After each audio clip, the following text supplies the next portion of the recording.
Emanu-El. I am so excited to welcome you to tonight's Resiliency session, where we're going to be talking about grief and bereavement and creating a really safe, meaningful space together. I am so honored to be joined tonight by two co-facilitators who really helped make this evening happen. And if we could spotlight them while I share their names. First, we have Rabbi Weiss, who is the CEO and president of the Bay Area Jewish Healing Center. He's the co-founder of Grief and Growing, a healing weekend for individuals and families in mourning, which just happened a few weeks ago, and Kol HaNeshama, a Jewish end-of-life hospice care volunteer program, and clearly an expert in this space. And I am also joined tonight by Susan Moldow, who is trained and worked as a chaplain at the California Pacific Medical Center, where she received CPMC's ACE Award for Excellence in Service, quite an accomplishment. She is a longtime congregant, as many of you know, and she worked as Congregation Emanu-El's first lay Jewish chaplain. Her writing, some of which she will share tonight, has been published in literary journals and anthologies, and the Jewish News of Northern California. So we have quite a team to share and learn with today. Before we get started, I wanted to state some of our shared assumptions about this topic and about everyone who is in the room tonight. So first and foremost, all three of us want to acknowledge that everyone is grieving at all times, and that grief amplifies over time. And especially with the reality of our world today, grief for our loved ones doesn't stop with pandemic. And grief for our world and our quote unquote normal lives can amplify and change grief for our loved ones, and our pain changes over time. Physical separation is something new for all of us to be dealing with in our lives, and especially vis-a-vis grief, which is a new challenge that we have all faced this year. We know that expressing grief can be very difficult. So tonight, instead of focusing on the ways in which our Jewish tradition talks about grief, Shiva, Shloshim, Shana, we're going to be focusing on expressing grief through writing and reading.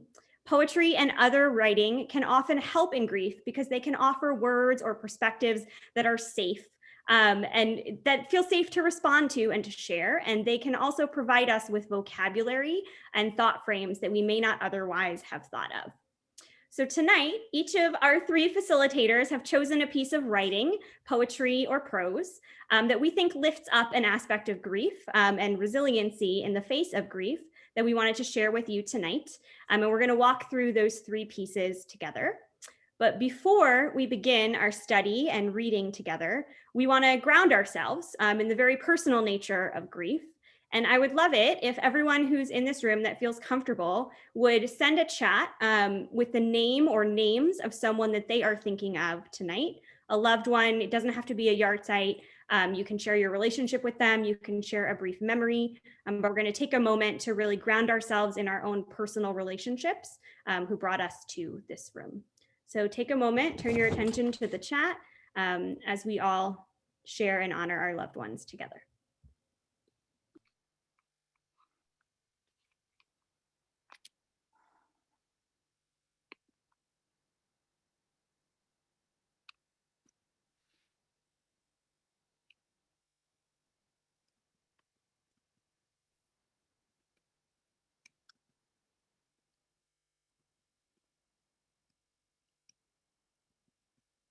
I don't really know how to do the chat.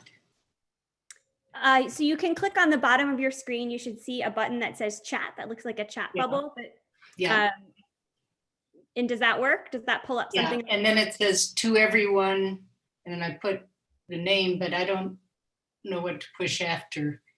I think if you just hit enter, it should go through. Oh, and I'm starting to see some really Okay. wonderful, and I've been asked to remind everyone to please mute themselves when they're not talking, just so that way we can hear everything really clearly. There's a lot of really beautiful memory that's being shared. So thank you all for lifting up the names of your loved ones and your relationships with them. Where is the chat? Right here. Please continue to, right here. It should be right on the right-hand side of your screen. And maybe Carol, if you could message Marilyn and help her out, that would be. It works. It works? Yeah. Thank you so much. There's quite a lot of memory and love that's been shared in this chat. And please feel free throughout our evening to continue adding memories and names if you feel so moved. So to kick us off tonight, I am going to pass it to Rabbi Eric Weiss to share his piece. Thank you so much, Rabbi Paris. I'm honored to be here and to see some lovely familiar faces and meet new ones. I am going to read a poem by the poet Denise Levertov. Some of you might be familiar with her. She wrote a poem that's called Talking to Grief. And the reason why I chose this poem is that one of the things that I've observed over the years in a very, very basic way is that sometimes it can be hard to remember that grief in and of itself is actually a regular part of life. So this is called Talking to Grief, and I'm going to read it 2 times because I've noticed with poetry over time that if you read it a second time with a different tone of voice or different ways to let it seep into your soul, into your mind, into your heart. Talking to Grief. Ah, grief, I should not treat you like a homeless dog who comes to the back door for a crust, for a meatless bone. I should trust you. I should coax you into the house and give you your own corner, a worn mat to lie on, your own water dish. You think I don't know you've been living under my porch? You long for your real place to be readied before winter comes. You need your name, your collar and tag. You need the right to warn off intruders, to consider my house your own, and me your person, and yourself my own dog. Talking to Grief. Ah, grief. I shouldn't treat you like a homeless dog who comes to the back door for a crust, for a meatless bone. I should trust you. I should coax you into the house and give you your own corner, a worn mat to lie on, your own water dish. You think I don't know you've been living under my porch. You long for your real place to be readied before the winter comes. You need your name, your collar and tag. You need the right to warn off intruders, to consider my house your own, and me your person, and yourself my own dog. Thank you, Rabbi Weiss. We thought we'd have some discussion after each piece, and so I'll just ask the group if there's a word or a phrase, anything that particularly stood out for you in the poem.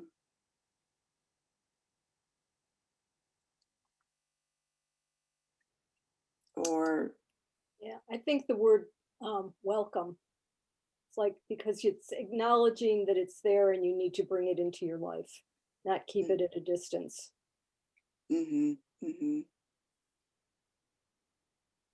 What about anyone else? Is something special that jumped out?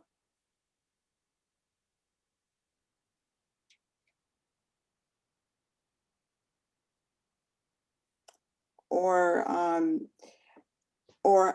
perhaps how do people relate to just letting grief be a natural part of your life, just a part of your day to day?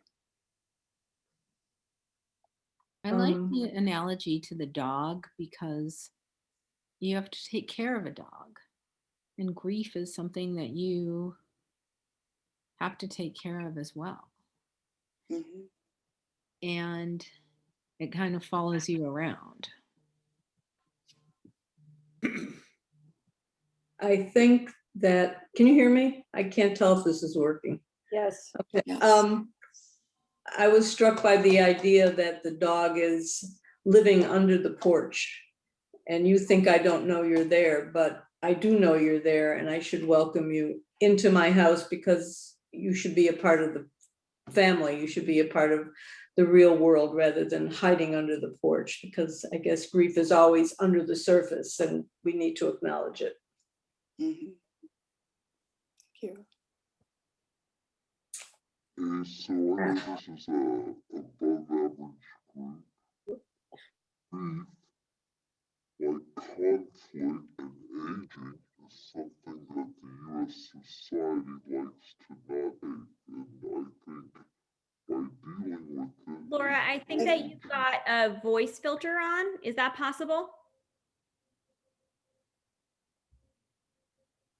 It was sounding a lot like a robot to me. Who was speaking? I'm sorry. It might be my voice. Just think grief is a part of life.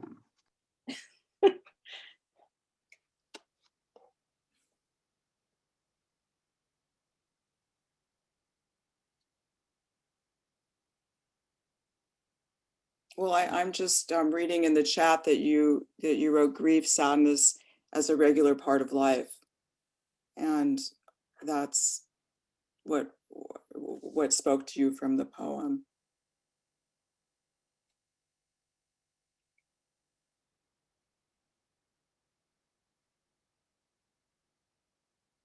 Well, I actually felt that I didn't like the metaphor of grief being a dog that you welcome into the house. It made it feel like something that increases as opposed to something that you kind of just learn to live with and isn't necessarily the center demanding attention all the time. I'd like to think, you know, you do need to give attention to grief, but I'd like to think that over time, it does become part of your life, but it's not necessarily always at the table with you, so to speak. Mm-hmm. Mm-hmm. That it takes different shapes and forms as time goes on.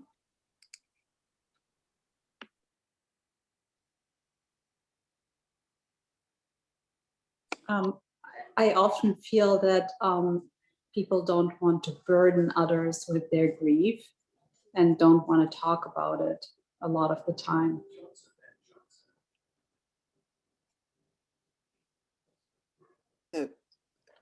That people grieving are almost uncomfortable sharing that with people in just day-to-day conversation. Mm-hmm.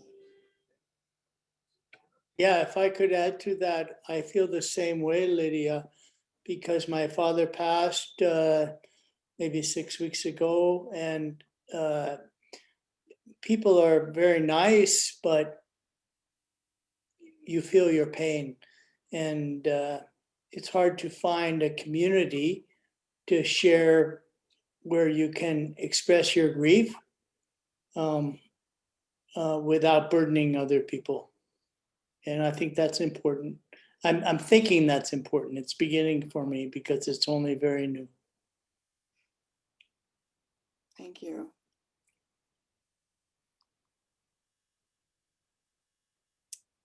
Does anyone else have anything they'd like to add? I was going to add something, Sue. Okay, hi, Carol. I'm Sue's sister. I know some of you. I was thinking that, like a dog, that in a way grief can be a comfort. It's still, you have a relationship with it. And when you can't talk to other people, it's a feeling that you continue to have with the person who you're grieving. Mm-hmm. And I think it's a relationship in that sense. So I think here I am with my cat on my lap, like a dog, or it can comfort even as it's painful.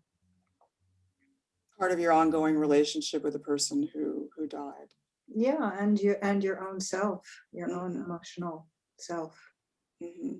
Mm-hmm. It's true. Yeah.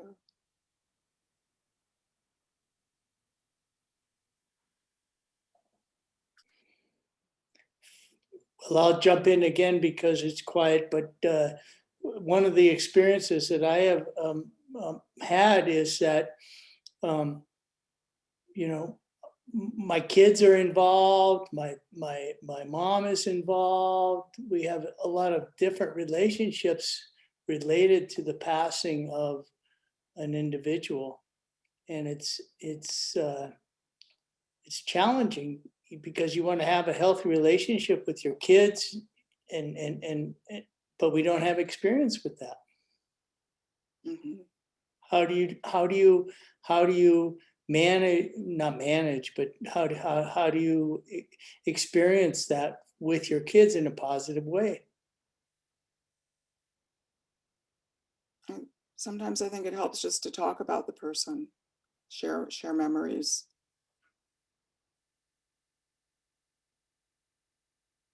Or how you're feeling.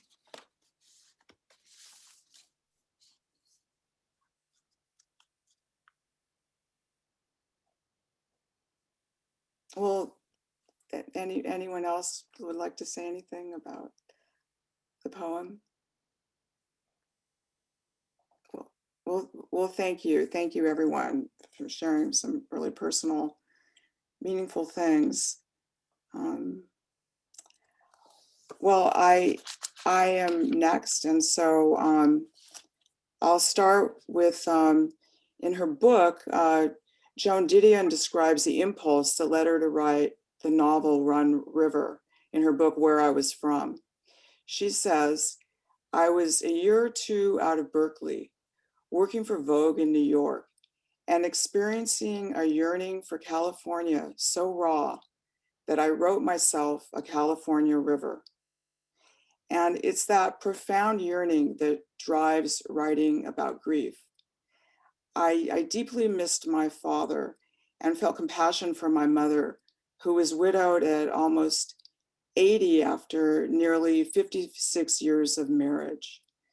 I wrote an essay titled Navigating Widowhood, My Mother Finds Her Way. Writing evoked memory and channeled feeling and helped process grief. The excerpt that I'm reading can be found in the Mishkan Avelut, and the full essay was originally published in the online journal Literary Mama. My Mother Finds Her Way. Since my father died, my mother likes to say, widow is a harsh word. She wasn't prepared to be a widow. She was dependent on my father. She was disorganized and shy, and some of her friends wondered how she'd fare. But my mother refused to let his death sideline her. She decided to share her experience of widowhood and write a book, a how-to book. How do you start your day? Should you go out with couples? When do you give away the clothes? She told me not long ago, getting into bed alone is the hardest part. She always was a night owl. My father used to be in bed by 9 p.m., calling to her, come to bed. He'd be wearing pressed Brooks Brothers pajamas and would fall asleep by the time she turned in hours later. These days, when she's up late, she's scrolling through the web, which she recently learned to use when one of my sons was home from college. She tries to get to bed at what she calls a decent hour. I picture her closing up the house, pulling down the shades, turning off the lights, and finally climbing into bed. The next morning, she tells me, she's up early, opening the curtains by her bed, comforted by the roses, remembering how my father would appreciate their pale pink and yellow beauty when he was in bed his last few weeks and saw them as if for the first time. I imagine her going to her kitchen and remembering she'd better get to the nursery to pick out a new lemon bush or make a list for the dinner party that she's planning. There are so many things she has yet to do. Thank you, Susan, for sharing those words and those memories. I'd like to open the space for discussion as well. Is there anything that really stood out to you? Any phrases that particularly resonated from Susan's piece?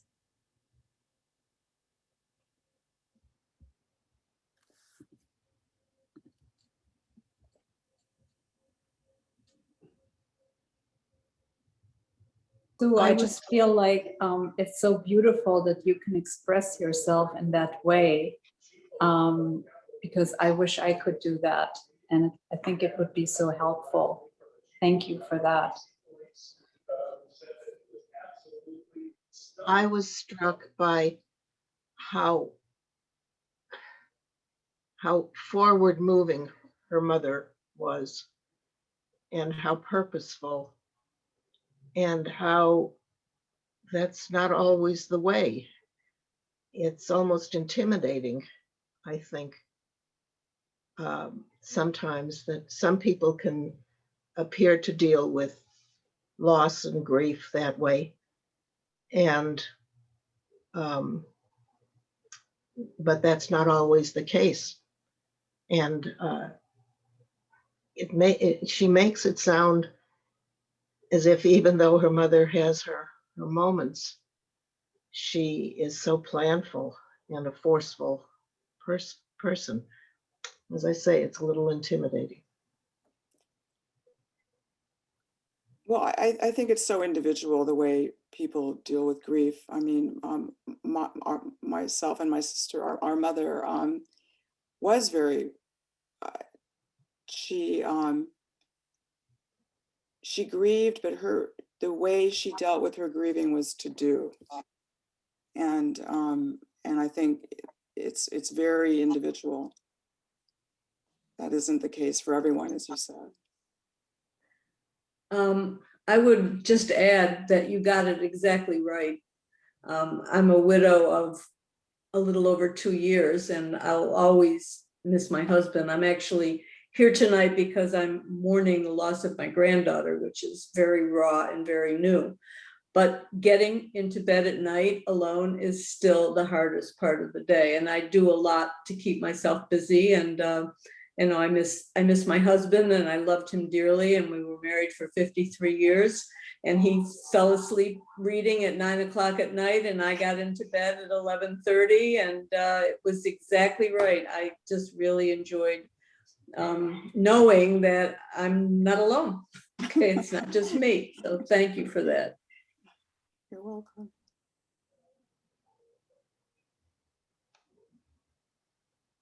I can I go? Oh, I hear my echo. I think the part that, you know, she went to bed and actually nobody asked her to come to bed was very touching to me, because maybe it was annoying before that he told us to come to bed, but now she's wondering, why isn't anyone there asking me to come? It touched me. Yeah, I think that's true. There was that anchor wasn't there, that had been there. Right.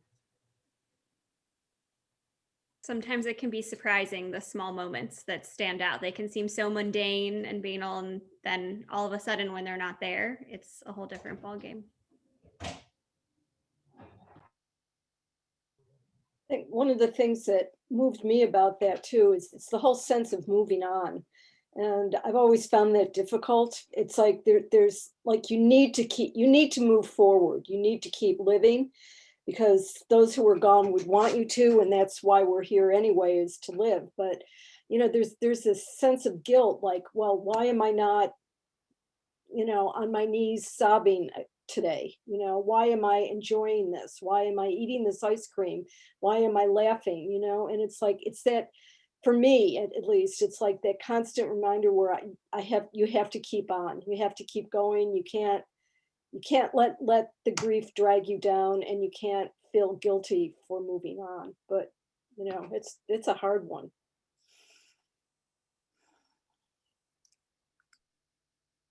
Well, that's makes it is hard. It's hard to find that. I think every day is different in a way. You know, some days you do move on, and other days it hits you in a different kind of a way. Someone very close to me calls it the grief vortex. And I think that that is very descriptive and appropriate. For me, the grief is like waves, and sometimes it just sucks you under and you just have to be on the couch, and other times you're okay. I used to call my mom at the end of my workday on my way home every day, share with her the ups and downs and challenges of the day. And she was not sick. Her death was unexpected. And there was one day that we didn't talk, and then I got a call that someone had went to her house and they found her. And now, like, my whole dining room is filled with her things. And not in a good, not like all put away and organized. It's just boxes and boxes and boxes of Judaica and, you know, her jewelry box and remnants from her past. And now I'm living with that. And I'm not ready yet to go through it. Takes time.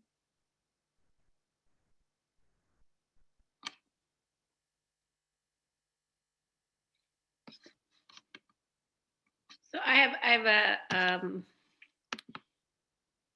it's similar. I lost my dad a few years ago, and then I talked to my parents every single day. And then when my dad passed away, I still talked to my mom every single day at the end of the day. And then all of a sudden she had a stroke, and she was just kind of hitting her stride. You know, she'd been married for 58 years and she was just hitting her stride of like still missing my dad, but starting to find her way. And then she had the stroke, and it was like a couple months she passed away, but it was, I think then she went through missing my dad all over again, as if somehow he would have been able to fix everything in her mind. But we have boxes of stuff. Most of it's at my sister's house just because they're on the other side of the country, but I have boxes too, and it's hard. Like, you go through and do you keep it? Do you not keep it? And you just don't want to make the decisions. And it's hard. It's hard to decide whether to keep a diploma, or somehow it seems wrong to throw out pictures, or, but you have these boxes and it's hard. Yeah. And then there's a void, right? Like every day at the end of my day at work, I want to talk to someone, and they're the people I want to talk to, and they're not there. There's a void. So I feel for you, because I feel the same thing.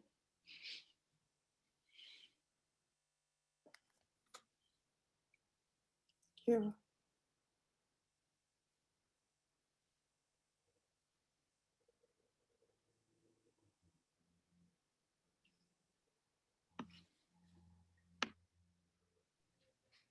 Any other reactions to Susan's piece about her mom?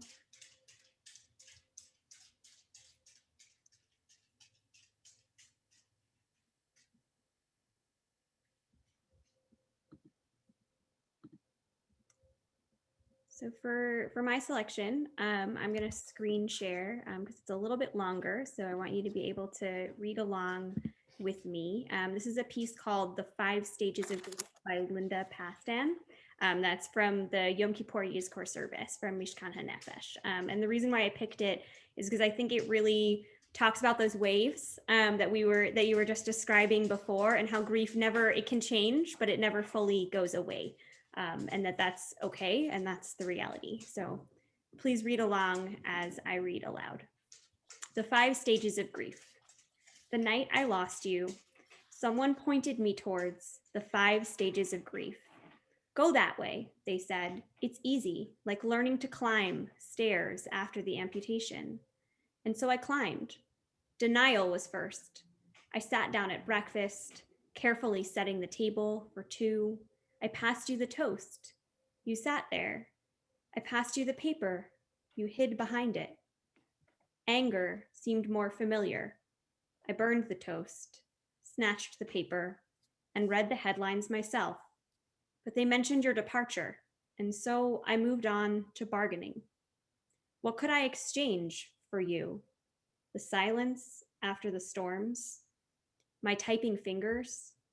Before I could decide, depression came puffing up, a poor relation, its suitcase tied together with string. In the suitcase were bandages for the eyes and bottles of sleep. I slid all the way down the stairs, feeling nothing. And all the time, hope flashed on and off in defective neon. Hope was a signpost pointing straight in the air. Hope was my uncle's middle name. He died of it. After a year, I am still climbing, though my feet slip on your stone face. The tree line has long since disappeared. Green is a color I have forgotten. But now I see what I am climbing towards. Acceptance, written in capital letters, a special headline, acceptance. Its name is in lights. I struggle on, waving and shouting. Below, my whole life spreads its surf. All the landscapes I've ever known or dreamed of. Below, a fish jumps, the pulse in your neck. Acceptance. I finally reach it. But something is wrong. Grief is a circular staircase. I have lost you.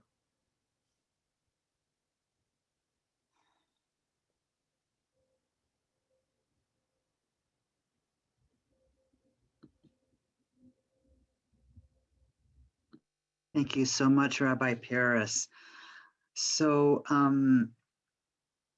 as this piece that she read settles in, is there anything that resonates to you with this, a word, a phrase, an idea, even as some of you have already expressed something that you don't agree with, that you don't like?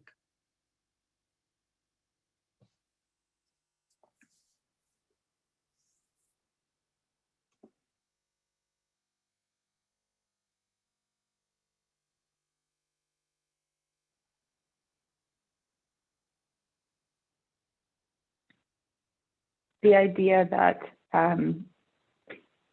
grief is not linear, and that there are these stages that it seems there's an order to, but then they can be repeating and they can be all mixed up, and that there's, I think losing someone now, especially in this time when time is so odd, and it feels like the traditions and the ways that we come together in community to grieve are not available. It feels like time is even more warped. And so I really identified with that, in the sense that you feel like you should be moving toward an abatement or a different stage.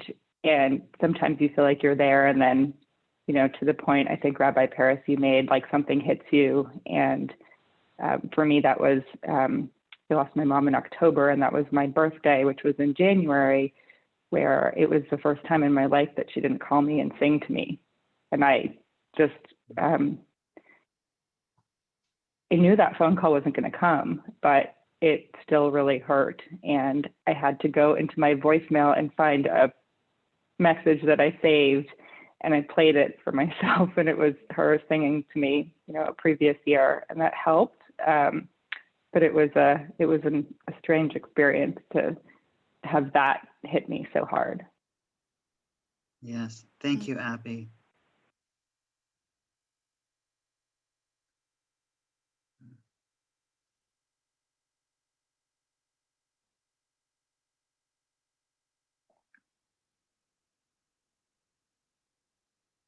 I agree with Abby that this is a particularly difficult time to have lost someone.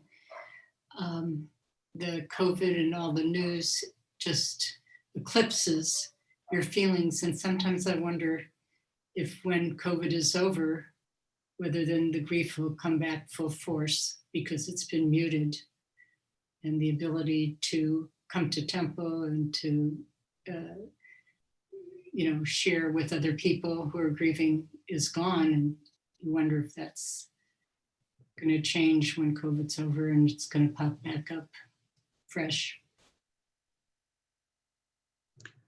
Yes, thank you, Marilyn. That's an interesting observation. I know the popular culture talks a lot about the way we've abridged funerals, memorial services, burials, and Shiva. I think that one of the things that is missing is that we don't realize the regularness of being able to go out for a cup of coffee with a trusted friend and sitting face to face in the corner of a cafe and having an intimate grief conversation. And thank God for technology and phones and Zoom and even texting. But I think we all know that there's some life experiences, if we can't express them face to face in a moment of closeness, that in and of itself is a certain kind of loss. So I think we'll all end up very pent up when we can finally sit face to face and catch up with those kinds of things.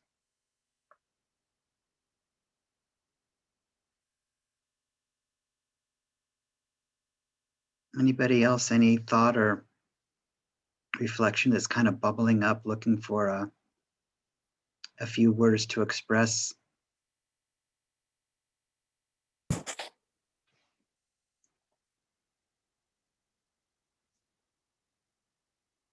I will add one thing, Rabbi, and I appreciate what you're saying, but this experience for me has been very positive. It's raw in terms of the number of weeks that I have been mourning the death of my father, but this is a good group, and we're sharing. We're being very raw and expressing our opinions in a nice way. And so in some ways, I think this is even a more positive experience than the physical experience pre-COVID. Thank you, Peter. I'd like to pick up on something that Abby said, and generally, Abby, I just thought everything you said was so on target, but I think that it's the sense of finality. I was thinking about what you said about the first birthday without your mother being able to call you. And there's such a void when we lose someone like that, and that void, has to be filled with objects or recordings or something, but it just brings home the incredible finality of a death, where, once there was this vitality and this vibrant person in your life, and suddenly that person is gone. So you're left with the recordings or the handwriting or the recipes they wrote or the things they taught you or the objects they lived with. And, it's just, they're very powerful things. That which remains, I find to be very powerful, and it's hard to get past the finality of that void, at least for me. But so anyway, Abby, thank you for your comments. Thank you, Paula.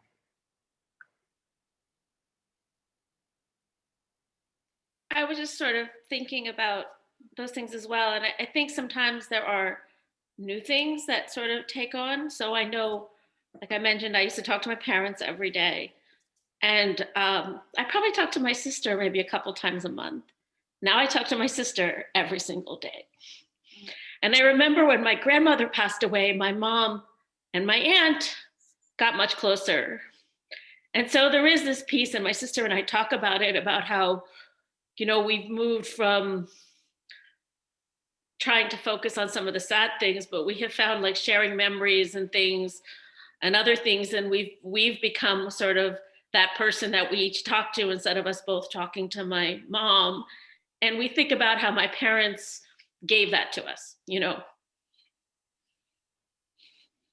And so it's, and even going through things, like there was something funny that I found about how a letter that my mom had written me when I was 16.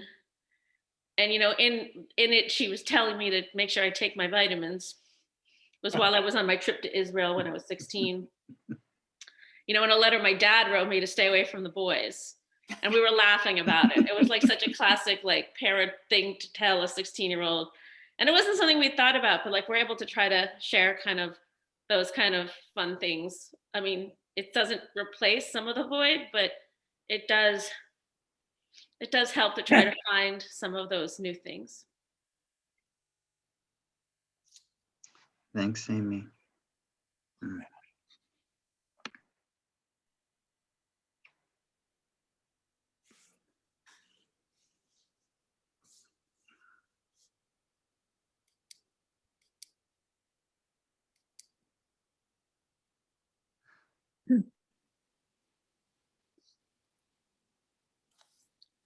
I like to go, if I can say.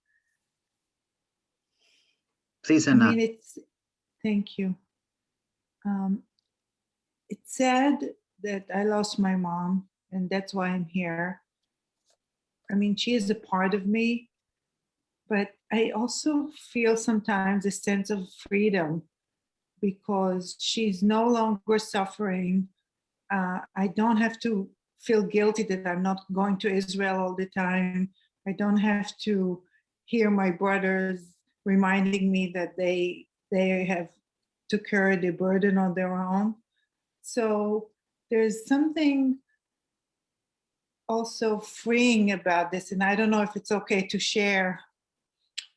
So, of course, I miss her terribly. I do miss her calling on my birthday, and I used to talk to her in the morning when I had energy. I don't know how you had to talk to her at the end of the day. So,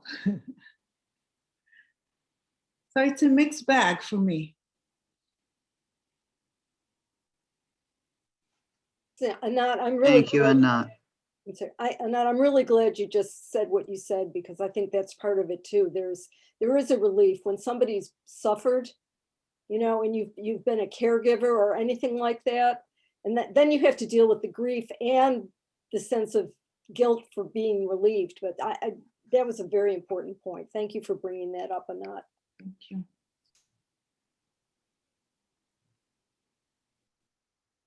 Thank you, Paula.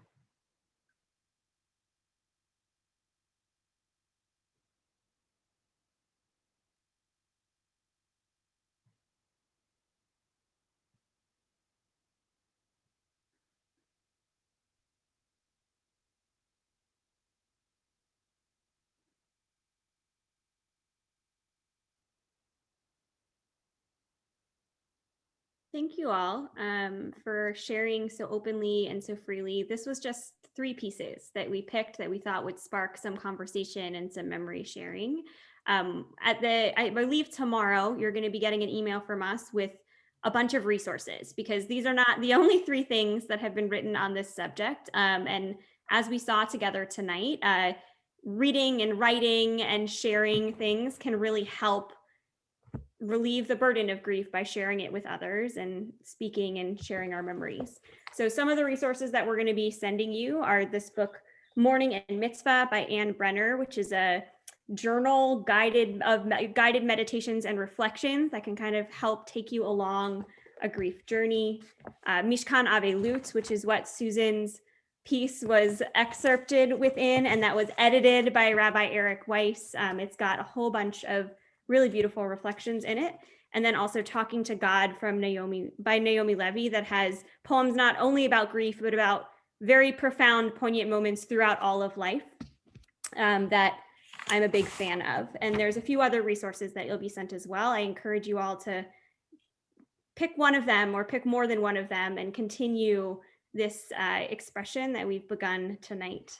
To close, we wanted to share one final poem with you called Please Ask by Barbara Taylor Hudson, which is drawn from Mishkan Avelut. Someone asked me about you today. It's been so long since anyone has done that. It felt so good to talk about you, to share my memories of you, to simply say your name out loud. She asked me if I minded talking about what happened to you, or would it be too painful to speak of it? I told her I think of it every day, and speaking about it helps me to release the tormented thoughts whirling around in my head. She said she never realized the pain would last this long. She apologized for not asking sooner. I told her, thanks for asking. I don't know if it was curiosity or concern that made her ask, but I told her, please do it again sometime soon.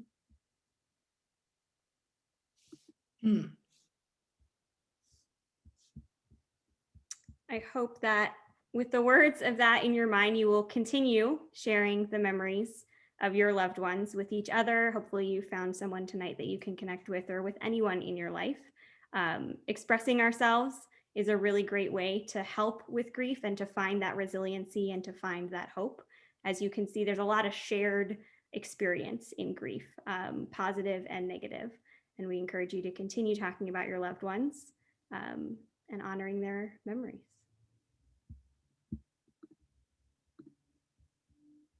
And with that, thank you all so much for joining us. Thank you especially to Rabbi Eric Weiss and to Susan Moldow for helping to facilitate.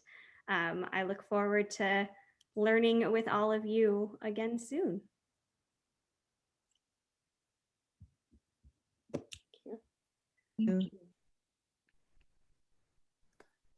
Take care, everybody. Thank you. Thanks.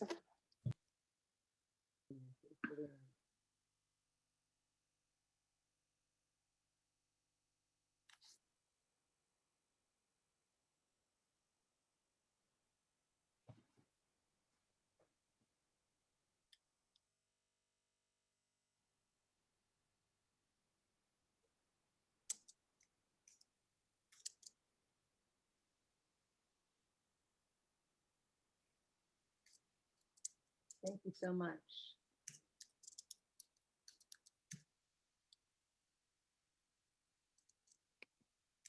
Night, Rabbi, thank you. I love that last poem best of all. Thank you so much, Betty. I found it particularly beautiful too.